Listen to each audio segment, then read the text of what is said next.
Hey everybody, it's Neil. Check out what I have here. It is going to be a silicone mat for my stovetop.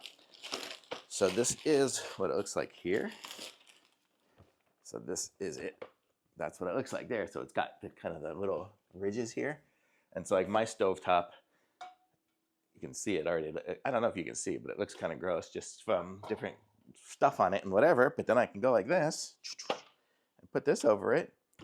Now it kind of covers it up and looks nice. So now when I'm doing my videos or whatever else, I can have a nice looking stovetop. So I'm going to say this is really nice, and it's super thick, rubbery silicone. So it's good, and it should be able to withstand some heat. So that's kind of nice too.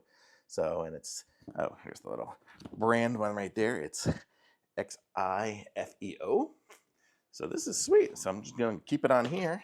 So I'll keep it on my stovetop so it covers up all my marks and everything on my glass stovetop. I can put my pan on there or whatever. So it still looks nice. So super cool. Thumbs up for sure.